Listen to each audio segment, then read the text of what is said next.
It is Holy Week in the Christian tradition. Today is Palm Sunday. This Thursday is Maundy Thursday. Good Friday, then Holy Saturday, then Easter Sunday. Wednesday is the beginning of Passover in the Jewish tradition. Hearing these stories growing up, I often felt bad for Monday and Tuesday in Holy Week. Don't really get any special recognition. Monday I can understand because Monday. But Tuesday just guilty by association by being with Monday. I thought surely we could come up with something for Tuesday, right? Thoughtful Tuesday, contemplative Tuesday, special Tuesday, I don't know. But no, Monday, ruining it for everybody. But of course, what does Monday even mean anymore? What is time when every day is working from a computer, staying home? What is a weekend when you cannot go anywhere, when there is no basketball or football to watch? Day in and day out, it seems like things are more or less the same, day after day after day. So when I read the story about the ancient Israelites enslaved in Egypt who were forced to work day after day, doing the same work for the Pharaoh, building brick after brick after brick, day after day, reminds me of unfettered capitalism, right? That the Pharaoh was practicing this kind of deadly capitalism before it was cool. The Israelites forced to work day after day until Moses has this experience with the burning bush that we mentioned earlier, where God tells Moses, "Go down, Moses, tell old Pharaoh to let my people go, way down in Egypt's land." And so you know the story. Moses is like, okay, me? Why me? And then he has a next question of, okay, if I go, who will I tell them sent me?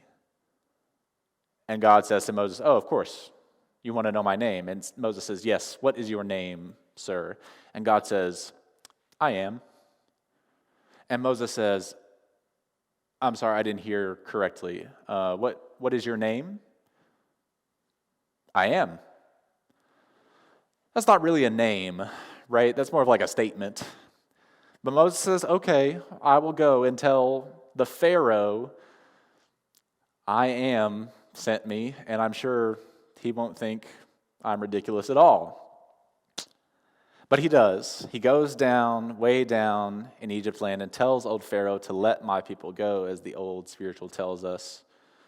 And Pharaoh has a question, says, who says I should let these people go?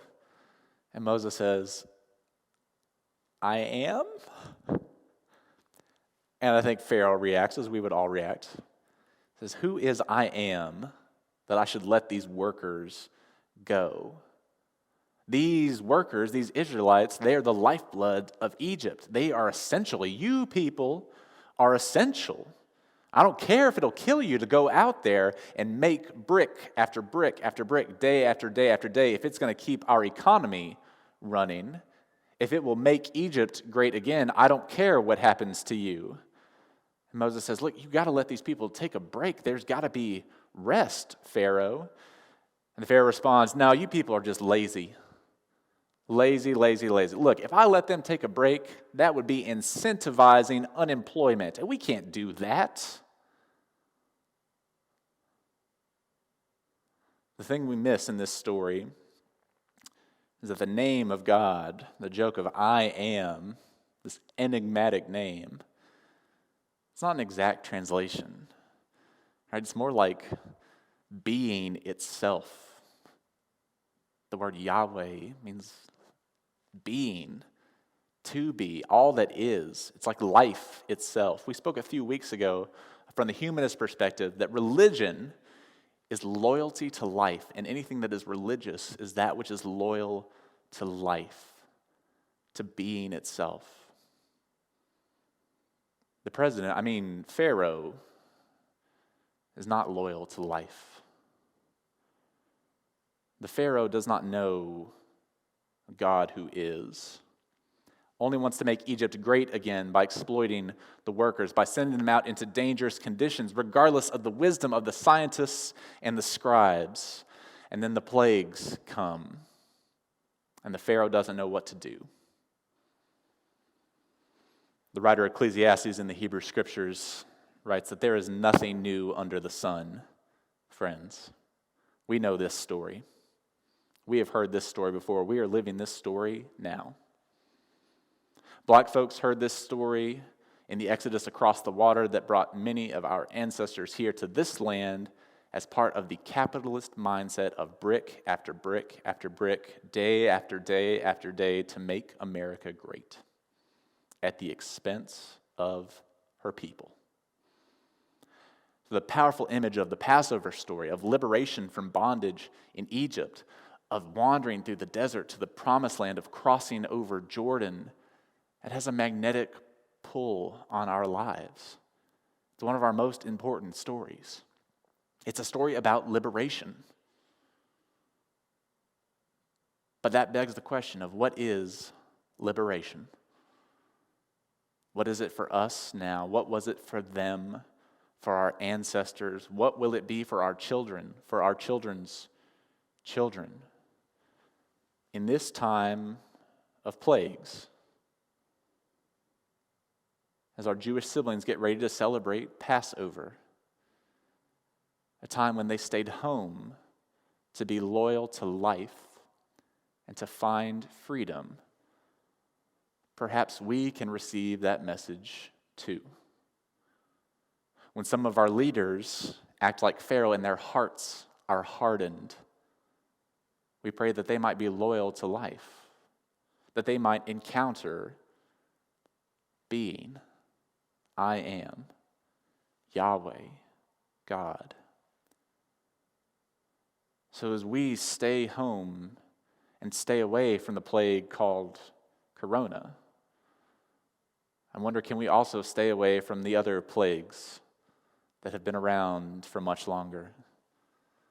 That plague of unfettered capitalism and unfettered greed and exploitation, the plague of voter suppression, the plague of white supremacist policies, the plague of unjustified police killings and unlimited access to high-capacity magazines on semi-automatic rifles that are designed to kill. That is not loyal to life. May we stay away from those plagues. And may we stay away from that plague that can be our own privilege and even our own ability to stay home. We talk about liberation. That sounds great at first. Liberty and justice for all, liberation for everyone. That sounds good to me until it starts to take away my comforts.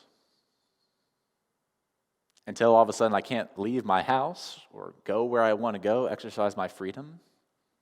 Sounds pretty good till then. So like in our kids' story, I try and find ways to be grateful for my house, my salary, my car, my family, my health. But what if? What if for everyone to be free, I had to give up some of my freedoms? For everyone to be liberated, I had to suffer from a plague. It starts to be hard to hear. The message sounds different depending on where you are, depending on how much privilege you have. Our message, our American message of freedom and liberation is usually go out, do what you want, travel where you want to travel, see what you want to see, be free. So I wonder, when is freedom about staying in and staying put? When we have the freedom to sleep in our own bed, to watch TV, to use the internet, the freedom to watch Netflix, this freedom that comes from privilege and wealth. And I can't help but think in this time about our most vulnerable, who are the Hebrews in our society. Am I getting caught up in being the Egyptian that responds as Pharaoh did? Who is I am? Why do I care what happens to those people? It's about me as a white person not getting caught up and being comfortable with the exploitation of black folks and people of color.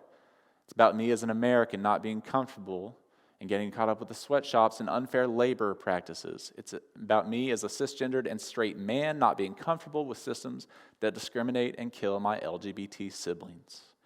It's about not letting my freedoms that I enjoy come at the expense of my neighbors. It's about being loyal to life, doing what I can, when I can, where I am, even if that is homebound, to limit the harm I cause and to correct mistakes. That's a hard message to hear sometimes. When someone says, that was harmful, that hurt me when you did that, when you said that, or when you didn't call me, when you didn't show up when I needed you. My defensiveness hardens my heart. Who is that and why should I care? So I think back to our seventh principle of Unitarian Universalism, the interdependent web of all existence of which we are all a part. That's so important to remember now. When we feel like we're going a little cabin fevery, like we just want to get outside and get back to doing the things we used to do, get back to the way things were. If we could just get back to the way things were before all this coronavirus madness, wouldn't it be great? If we could make America great again.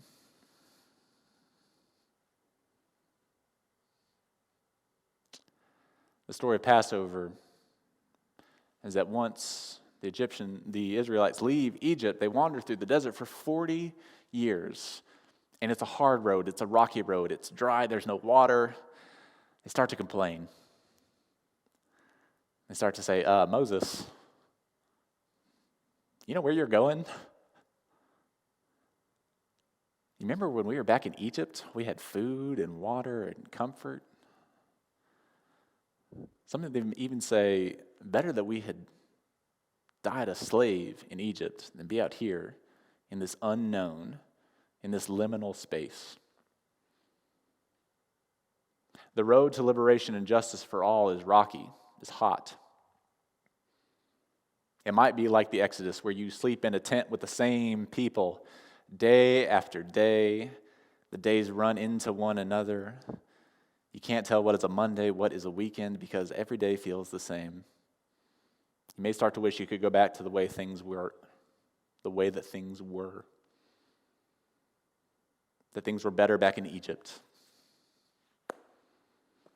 The story of Passover reminds us that the word Egypt in Hebrew literally means the narrow place. It feels like we're in a narrow place now. It feels like resources, like masks, like toilet paper, like hand sanitizer is scarce. It feels like hope is scarce and limited. But our scriptures about liberation that call us to interpret texts in a more expansive way, to bring people to the table, also remind us that although we are in a narrow place now, we are headed to a wide and expansive place where everyone is welcome, that the old stuff is passing away, that things won't be the same, that we cannot go back to the narrow place. The only way is forward to the promised land, to the beloved community, that the old stuff is passing away. And as we move forward together, we honor the divine that is in each of us and in our neighbors, those who are most vulnerable. As we try new ways of worship, let us be filled with grace. As we are stuck in our houses, let us be filled with gratitude. Recognize that it is a privilege and a freedom to stay home, because there are those who cannot, those who put their lives on the line to give us the freedom to stay home and stay put. Let us be filled with gratitude and recognize that day after day can be a lot. That it's okay to be sick of frozen broccoli. It's okay to be sick of your housemate. It's okay to be sick of having to stay in and mourning the things that we've lost. And we cannot go back to the way things were. We can only go forward. That's where liberation and justice for all is. So, my friends, as we are on this road, may we learn how to live together so that we can learn how to love together, so that our hearts will not be hardened, and that the liberation that comes to those who are most vulnerable, we can help co-create, and it will lift all of us towards beloved community. May that be so. Amen.